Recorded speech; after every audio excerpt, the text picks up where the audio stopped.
Special partner. Top quality और consistent performance के लिए सिर्फ सिल्वर पंप्स एंड मोटर्स, नाम याद रखना।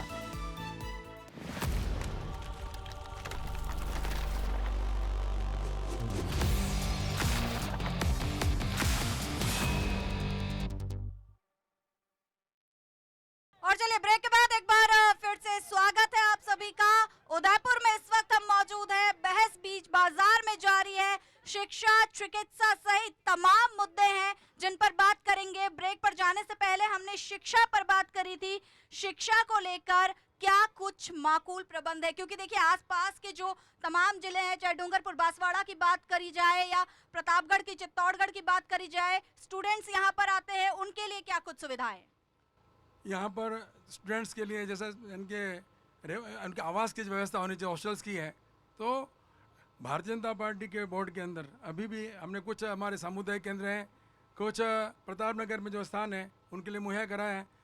अब रहा सवाल विभिन्न कोर्सेज, इन कोर्सेज के माध्यम से हम किस प्रकार हमारी भावी पीढ़ी को उनको प्रशिक्षण भी दे सकें, शिक्षा के लिए करें, तो इसकी ओर से प्रयास भी किए जा रहे हैं।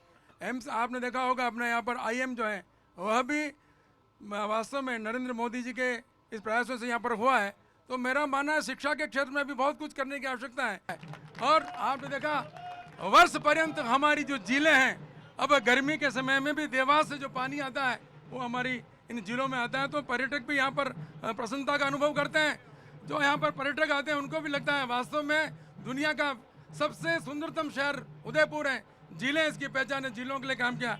अभी मेरे भाई ने कहा था आयड नदी के बारे में, आयड नदी के बारे में 6 किलोमीटर का जो पूरा है, इसके अंदर 2 STP बनाकर यह साफ सुथरे रहे, इसके अंदर स्वच्छ जल बहे। और अरे सुन लीजिए अभी काम चल रहा है और इसके अंदर रिचार्जिंग हो पानी का। श्रीमाली जी, काम चल रहा है लेकिन जवाब भी ले लेते हैं। मुख्यमंत्री अशोक गहलोत लगातार जब भी राजस्थान में दौरे करते हैं तो उदयपुर उनकी पहली पसंद रहता है, सबसे पहले उदयपुर आते हैं। लेकिन उदयपुर के विकास को लेकर क्या कुछ एजेंडा है? उदयपुर के लिए जो गहलोत साहब ने किया है कुछ से छुपा हुआ नहीं है। आज हॉस्पिटल के अंदर देख लीजिए, नई नई बिल्डिंगें बना करके आज हमारा जो पुराना हॉस्पिटल था उसके अंदर में हमारा आज कोई पेशेंट नहीं है। आज सारी नई बिल्डिंग में शिफ्ट हो गया है। आज पेशेंट अपने आप को महसूस कर रहा है। आज मैं एक उदाहरण बता रहा हूँ। एक मुंबई का आदमी आया था, उसका इलाज होना था वहाँ मुंबई में, वो गरीब आदमी था, नहीं कर सका।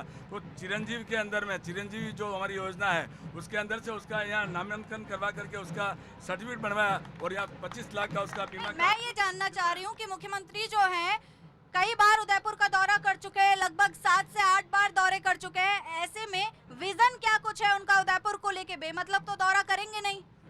जो भी काम होता है उसके लिए वो यहाँ आकर के हमारे सभी नेताओं से पूछते हैं कि भाई हमारे यहाँ पर किस किस चीज़ कमी है। वो हर चीज़ के कमी को पूर्ति करने के लिए कहते हैं। एवली रोड के लिए भी उनको चिंता है। आज हमारे शिक्षा के अंदर में इतना डेवलपमेंट हुआ जिसका मैं उदाहरण बता रहा हूँ। ये ताराचंद जी बैठे और मैं बैठा हूँ। मैं जब 5वीं पढ़ता था मेरे गाँव के अंदर प्राइमरी स्कूल थी, आज वहाँ सीनियर स्कूल हो गई। हमारे वहाँ गाँव में कॉलेज खुल गई है। हर पंचायत समिति में 1-1 कॉलेज, 2-2 कॉलेज हैं। इसलिए शिक्षा के अंदर में हमने बहुत उन्नति की है। खुशबू, जनता भी काफी कुछ कहना चाहती है, मुद्दे बहुत है और उदयपुर की ये धरती है जिसने राजस्थान को बहुत कुछ दिया है। तो ऐसे में जनता से जानिए कि आगे आने वाले चुनाव में क्या कुछ उनके मुद्दे रहेंगे, क्या कुछ उदयपुर की जनता चाहती है। कि हिमाद्री मुद्दे देखिए इतने ज़्यादा हैं और लोगों की तादाद भी बढ़ती जा रही है, यानी कि नाराज़गी भी है और चाहते हैं कि काम होना चाहिए। और 5 साल का विज़न ये कैसे, देखिए 5 साल में क्या कुछ हुआ है ये देखने वाली बात होगी। क्योंकि देखिए बीजेपी की अगर बात करें, बीजेपी कहती है 2047 की बात करती है, कांग्रेस बात करिए विज़न 2030 की, लेकिन अभी जो चुनाव है उसके लिए क्या बातें हो रही है, ये वाली बहुत महत्वपूर्ण बातें रहती है। देखिए कि कांग्रेस जो है विज़न 2030 को लेकर चल रही है, तो 2030 को लेकर बात हो रही है। 5 साल की मैं जानना चाहती हूँ 5 साल में क्या कुछ जो है हुआ है अभी तक? कांग्रेस के इस 5 साल के शासन में गहलोत साहब ने अगर कुछ करा है तो अपनी सरकार को बचाने के अलावा कुछ नहीं करा है। उनके जितने विधायक हैं वो खुद कहते हैं कि अगली बार हम एक इनोवा में आएंगे, इतने ही रह जाएंगे। हमें तो बड़ा शर्म आता है जब इस राजस्थान का मिनिस्टर राजस्थान के अंदर खड़ा होकर विधानसभा में कहता है कि राजस्थान में सबसे ज्यादा बलात्कार इसलिए होते हैं, पुरुषों का प्रदेश है। उदयपुर में किस तरह का विकास चाहते हैं? क्या अभी तक काम रह गए जो आगे होने चाहिए? उदयपुर पर्यटक की नगरी है। वास्तव में उस उदयपुर में जितना विकास नगर परिषद के माध्यम से हुआ पर्यटन की दृष्टि से, वर्तमान में आप जगदीश चौक जाइए, लाल घाट जाइए और रंगनीवास से देखिए आप जितना जाम लगता है, कोई पुलिस वाला वहाँ खड़ा नहीं था। जगदीश चौक में लगातार जाम है। वो मेरे मित्र यहाँ बैठे थे जो जगदीश चौक में रहते हैं, अभी चले गए, उनसे पूछो, क्योंकि मैं भी वहीं रहता हूँ, हमें निकलना बारी पड़ती है। आप लोग जहाँ रहते हो जगदीश चौक में रहते हो, आप आते जाते हो, लेकिन पुलिस प्रशासन क्या व्यवस्था है? आप बातें मत करो, वहाँ चल के देखो, लोग मिट्टी धुआं खाते हैं। यहाँ पर राज्य सरकार ने पिछले 5 साल में अपने बजट से एक भी अगर विकास का कार्य स्वीकृत किया हो जो धरती पर आ गया हो, तो मैं इन सब साथियों से कहूंगा वो बताए। दूसरी बात, जो सबसे बड़ी जनजाति क्षेत्र की समस्या है वो बेरोजगारी की समस्या है। बेरोजगारी की हालत ये है कि जब जनजाति वर्ग का आदमी आता है, कोचिंग करता है, 3-3, 4-4 लाख रुपए में 45 बच्चों को बस में बैठ करके नकल कराई जाती है। 18 लाख रुपए लेकर के जो केसावाजी पकड़े जाते हैं वो राहुल गांधी जी के साथ चरखा चलाते हैं। ये पर्यटन नगरी है, अगर यहाँ लॉ एंड ऑर्डर खराब होता है तो आप समझ सकते हैं कि यहाँ पर पर्यटकों की संख्या में भी कमी आने लगेगी। अब ऐसे में मैं जानना चाहती हूँ, जो तमाम आरोप लग रहे हैं कि लॉ एंड ऑर्डर जो है एक बड़ा फेलियर है, क्या ये वाकई में इस तरह की समस्या यहाँ पर बनी? कोई समस्या नहीं है। सरकार जब भी कोई भी छोटी सी भी घटना होती है तो सरकार आगे रह के उस पर पूरा काबिज से होती है, और जो भी क्राइम करता है उसको तुरंत उसको पकड़ा जाता है। आपको मालूम है कन्हैयालाल की हत्या के बाद कितने टाइम में, इस एक दिन में उस कन्हैयालाल के हत्यारों को गिरफ्तार किया। ये हमारी सरकार की उपलब्धि है। मैं जानना चाहती हूँ बुजुर्गों के लिए क्या कुछ कदम उठाए गए हैं? बुजुर्गों के लिए, इसके लिए बुजुर्गों के लिए बुजुर्गों के लिए पेंशन दे रहे हैं, 1500 रुपये हर महीने दे रहे हैं, और चिरंजीवी योजना की है, उसमें 15 लाख तक फ्री में दवाइयाँ और मिल रहे हैं।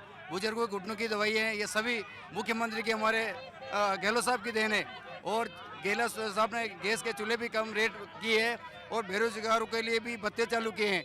सबसे बड़ी चीज़ है बुढ़ापे में लोगों को दवाइयों का पैसा हमारे गहलोत साहब की देन है, ये सबसे बहुत बड़ी चीज़ है। बुजुर्गों के लिए जो गहलोत साहब ने अभी 1 करोड़ लोगों को सामाजिक सुरक्षा पेंशन योजना मिल रही है, वो बहुत बड़ी योजना, हर महीने 1000 रुपये मिलती है। और बुजुर्गों के लिए फ्री दवाइयाँ की है गहलोत सरकार ने, अभी टंकी दी है फ्री में। बुजुर्गों के लिए क्या नहीं किया है?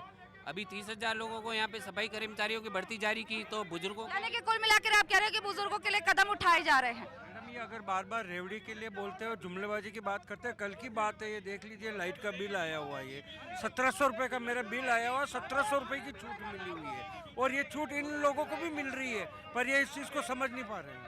शिक्षा, स्वास्थ्य, रोजगार हमारा नारा है, राजस्थान दोबारा है। मैं मैडम ये कहना चाहता हूँ, चुनाव देश का चुनाव होता है, बीजेपी कांग्रेस में एक जीतता है, मगर चुनाव होने के बाद विपक्ष को खत्म किया जाता है, विपक्ष के नेताओं को खत्म किया जाता है। आज देश के अंदर अडानी और अंबानी 2 व्यापारी रह गए, बाकी सारे व्यापारी खत्म के कगार पे आ गए हैं। आज जो सरकार जो चल रही है विपक्ष को खत्म करने के हिसाब से चल रही है। मेरा निवेदन है, जब कांग्रेस विपक्ष को साथ लेके चलती है तो भारतीय जनता पार्टी विपक्ष को साथ लेके क्यों नहीं चलती है? देश तो हम सबका है।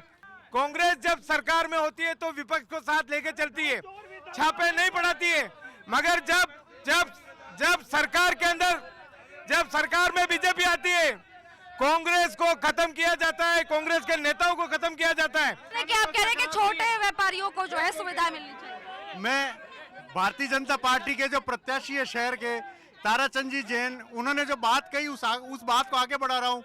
उन्होंने बोला कि राजस्थान में मोदी मतलब गारंटी है, मैं उनकी बात को पूरी करता हूँ। मोदी मतलब गारंटी है बेरोजगारी की, मोदी मतलब गारंटी है युवाओं से रोजगार छीनने की, मोदी मतलब गारंटी है किसानों का पैसा अडानी अंबानी के जेब में देने की। और ये मोदी जी पूरी तरह से फेल हो चुके हैं। आज राजस्थान में इनके सारे नेता लड़ रहे हैं, अशोक गहलोत जी की योजनाओं के आगे इनके पास कोई जवाब नहीं है। निश्चित ही राजस्थान में कांग्रेस आएगी और ये धूल चाटेंगे। हिमाद्री, मैं आपसे चाहूंगी, जब आप सवाल लें तो पूछिए, बीजेपी का उदयपुर में पूरी तरह से दबदबा है, फिर जब कमियों की बात आएगी तो सवाल तो आप पे भी उठेंगे। जी बिल्कुल खुशबू, देखिए यहाँ पर अभी हम खड़े थे तो कुछ चीजें सुनने में आई जिसमें अतिरिक्त कर्ज भार को लेकर भी बात हुई। रविंद्र जी, अतिरिक्त कर्ज भार जो जनता पर पड़ रहा है, ऐसा बीजेपी का कहना है, किस तरह से, क्या कुछ वो नीतियां हैं जिनकी वजह से जनता को भुगतान करना पड़ रहा है? जिस प्रकार से आपने देखा होगा पिछले 4 वर्ष में 1,50,000 करोड़ रुपए का अतिरिक्त कर्ज भार राजस्थान पर होगा। 1,50,000 करोड़ का अतिरिक्त भार राज्य ने जिस प्रकार से कर्जा लिया है, वह कर्ज का भार राजस्थान पर आ गया है। 70 वर्षों के अंदर जितना कर्ज लिया उसका 40% कर्ज इन केवल और केवल इन 5 वर्ष में लिया। आप अनुमान लगा लीजिए कि इतना कर्जबार कौन भुगतेगा, जनता को भुगतना है। और ये रेवड़ियों के माध्यम से ये देख रहे हैं, इसलिए इस सरकार के पास आर्थिक दृष्टि से न तो कोई नीति है, न इनके आर्थिक पक्ष कोई सोच है। मैं सोचता हूँ यह सरकार केवल और केवल अपनी कुर्सी बचाने के लिए इस प्रकार का काम कर रही है। देखिए वो तो वक्त बताएगा। कचरूलाल जी, सबसे बड़ी बात कि बीजेपी में जो अंतरकलह सामने आया टिकट वितरण के बाद, उसके बाद से कांग्रेस खामोश है, तो क्या कहीं ना कहीं इसका सीधा असर आप वोट बैंक पर देखते हैं? देखो, ये टिकट का जो मामला हुआ है वो हमारी पार्टी भी बहुत सोच समझ करके आदमी उतारने वाली है और निश्चित यहाँ बीजेपी की हार होगी और कांग्रेस की जीत होगी, क्योंकि कांग्रेस एकजुट है। ये जो इनका बिखरा है वो आपके सामने दिख रहा है, इसलिए मैं नहीं समझता हूँ कि इनकी जीत हो सकती है। कांग्रेस निश्चित जीतेगी और सब जगह कांग्रेस जीत रही है। मैं आपको जाडोल की बता दूं, गोकुंदा की बता दूं, जहाँ पर भी कांग्रेस लड़ रही है चुनाव वहाँ कांग्रेस जीतेगी, क्योंकि कांग्रेस ने जो काम किया है आज लोगों के दिल में उतरा हुआ है। अशोक गहलोत हर इंसान के दिल में उतरा हुआ है जो उन्होंने काम किया। ये अभी हमारे कोई भाई कह रहे थे कि वहाँ डीजल सस्ता है और पेट्रोल सस्ता है, लेकिन हमारी वसुंधरा राजे सरकार जिस दिन थी वो छोड़ के गई है। इसके बाद में हमारी सरकार ने एक पैसे का कोई एक्साइज ड्यूटी नहीं बढ़ाई है। जो पहले अब तक क्यों नहीं जीत पाई कांग्रेस? कांग्रेस तो यहाँ पर नहीं जीत पाई, उदयपुर में अब तक मतलब क्या कुछ कमियां रह गई कि एक लंबा समय निकल गया लेकिन कांग्रेस नहीं आ पाई? नहीं, कांग्रेस तो आ रही है, एक बार तो कांग्रेस आ रही है, एक बीजेपी आ रही है, एक बार कांग्रेस है, एक बार, और अभी कांग्रेस रिपीट होगी, अभी कांग्रेस रिपीट होगी। क्या लगता है रिवाज बदलेगा? बिल्कुल रिवाज बदलेगा और कांग्रेस रिपीट हो रही है। 125 सीटें आएगी कांग्रेस की। आपकी योजनाएं काम करेंगी? हमारी योजना पूरी काम करी और हमने और गारंटियां दी है। अगर सरकार बनती है तो हमारी महिला को 10,000 रुपये उनको देंगे। हम हर कोई भी ऐसा परिवार नहीं होगा जिसका हर सिलेंडर जो जिसके करनी है सबको हम 500 रुपये में सिलेंडर देंगे। ये हमारा उसमें एजेंडा है और उसमें गारंटी दी है उन्होंने। जब बीजेपी के टिकट जो है वितरण का, जब यहाँ काम, शहर जिला अध्यक्ष हैं आप और जिम्मेदारी आप पर ज्यादा है पार्टी की, ऐसे में जो विरोध देखने को मिला ताराचंद जी जैन का, पारस सिंह भी आपकी ही पार्टी के हैं, फिर इस तरह का विरोध क्यों? नहीं, देखिए ठीक है, मन में आकांक्षा रहती है, लेकिन मैं आपको विश्वास दिलाता हूँ पारस जी सिंघवी पार्टी के साथ कंधे से कंधा मिलाकर खड़े होंगे और निश्चित रूप से भारतीय जनता पार्टी के प्रत्याशी यहाँ से विजयी होंगे। आपने पिछले 2-3 दिन से सबने उनसे आग्रह भी किया है और मेरा मानना है कि वह पार्टी के एक बहुत सच्चे कार्यकर्ता हैं, संघ के कार्यकर्ता हैं, संस्कारवान कार्यकर्ता हैं और क्षणिक आवेश में जो कुछ हुआ है, लेकिन मुझे पूर्ण विश्वास है भारतीय जनता पार्टी के संगठन के साथ मिलकर ताराचंद जी को जिताने में और भारतीय जनता पार्टी को मजबूत करने में अपना योगदान देंगे। जी, कांग्रेस रेवड़ी बांट रही है, ये क्या कर रहे हैं? ये भी तो किसानों को 6-6 हजार रुपये। किसी तरह का कोई विरोध हमारी तरफ से, हमारी पार्टी में क्यों किसी का विरोध नहीं है। हमारा तो हम कांग्रेस जीतेगी और भावी रिपीट होगी सरकार। चलिए देखिए खुशबू, दोनों ही पार्टियों के दावे हैं कि हम एकजुट हैं, चुनाव जीतेंगे, रिवाज बदलेगा। एक बार जानने की कोशिश कीजिए कि कितना रिवाज बदलेगा। क्या लगता है आपको इस बार रिवाज बदलेगा? आप कौन से रिवाज की बात करना चाह रहे हो? देखिए, एक बार बीजेपी एक बार कांग्रेस होता है। बिल्कुल, इस बार कांग्रेस की सरकार आएगी, रही और यथावत रहेगी। हमारे सामने रविंद्र जी बैठे हुए हैं और बार बार कह रहे हैं कि पिछले 25 साल 30 साल से नगर निगम के माध्यम से हमने विकास किया है। मैं कहता हूँ हमारे सामने जो हमारे प्रत्याशी हमारे पार्षद साथी जो है उनसे पूछना चाहता हूँ कि उदयपुर शहर को आपने एलिवेटेड रोड अभी तक क्यों नहीं दी? हम ट्रैफिक के लिए इतने कब तक धक्के खाएंगे, ये बताइए आप। ये ट्रैफिक जो है बहुत बड़ी समस्या है। मैं आप लोगों से जानना चाहती हूँ, कमेंट्स से बहुत शॉर्ट में कमेंट्स दीजिएगा कि क्या जो है महिलाओं का कितना विकास हुआ है, शिक्षा के क्षेत्र में कितना विकास हुआ है। पूरे राजस्थान की बात करते हैं, इस बार जो राजस्थान में है कांग्रेस सरकार फिर से रिपीट नहीं होगी, क्योंकि आप देख रहे हैं कि एनसीआरबी की रिपोर्ट बोल रही है कि राजस्थान के पूरे देश के अंदर नंबर 1 पे आया है बलात्कार के मामले में। और जो हवाई जो घोषणाएं कर रहे हैं वो सिर्फ और सिर्फ इस चीज़ को दबाने के लिए कर रहे हैं। एनसीआरबी की रिपोर्ट बोल रही है रोज 19 मामले बलात्कार के हो रहे हैं और जो लड़की वो लड़ सकती है उसने ये घोषणा करी है कि ना 10,000 रुपये महिलाओं को देंगे। मैं आपके चैनल के माध्यम से कहना चाहती हूँ, इन घोषणाओं से क्या आप महिलाओं की इज्जत को वापस लौटा सकते हो? अभी मैं इस आपके मंच के माध्यम बताना चाहता हूँ, विधानसभा में इनका मंत्री लाल डायरी की बात करता है तो उस मंत्री को दूसरे दिन उसको हटाया जाता है और लाल डायरी से सरकार को डर क्यों लग रहा है? कोरोना काल में खुद मुख्यमंत्री जी बीमार होके सो गए और बड़ी बड़ी होटलों में जाके उनके एमएलए को ले जाके उन्होंने घुमाया बड़ा ऐश करा, जबकि यहाँ पर नगर निगम ने आदरणीय गुलाब चंद कटारिया साहब ने और भारतीय जनता पार्टी आरएसएस ने मिलकर इस जनता का ध्यान रखा कोरोना काल में। मैं आप लोगों से सिर्फ इतना सा पूछना चाह रहा हूं कि जब भी कोई प्रश्न पूछते हैं तो हमारे आदरणीय कचरू जी ये बोलते हैं कि मैं देहात से आता हूं। कम से कम पहले कांग्रेस जो थी वो नगर निगम में तो कभी दिखी नहीं, पर आपके देहात में तो दिखती थी। और आज की तारीख में हमारा जिला प्रमुख पिछले 2 टेन्योर से भारतीय जनता पार्टी का है। आपको ये भी सोचना चाहिए कि कांग्रेस की देहात में क्या स्थिति है। रही बात, जब आपने ये बोला कि किसान जो बिजली है उससे खुश होंगे, आपके जब राहुल गांधी जी आए थे 10 तक की गिनती के बाद किसानों का कर्जा माफी की बात करके गए थे। अभी तो आपके 30 दिन बाकी हैं जाने में सरकार की विदाई के। अभी आप हमें बताएं कि किसान का कर्जा आपने कब माफ किया। इसलिए सवाल हो गया, जवाब लिया जाएगा। सबसे महत्वपूर्ण विषय मेरे को लगता है कि राजस्थान का युवा इस सरकार ने 5 साल तक ठगा है।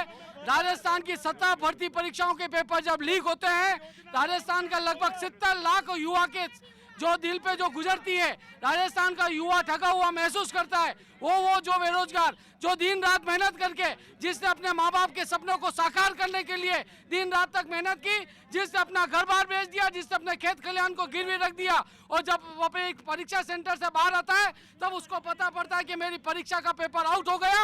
उस समय राजस्थान के युवा पर क्या गुजरती है। साथ में मैं आपसे देखिए युवाओं का मुद्दा बहुत है। मैं मौजूद थे, झीलों की नगरी कहा जाता है, बेहद खूबसूरत कहा जाता है, महाराणा प्रताप और मीरा की धरती इसे कहा जाता है।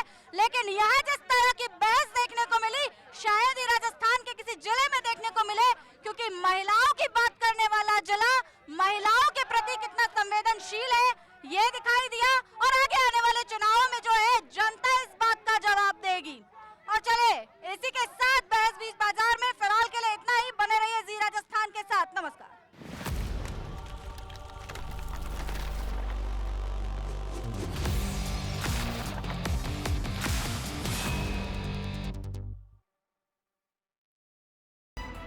स्पेशल पार्टनर टॉप क्वालिटी और कंसिस्टेंट परफॉर्मेंस के लिए सिर्फ सिल्वर पंप्स एंड मोटर्स। नाम याद रखना।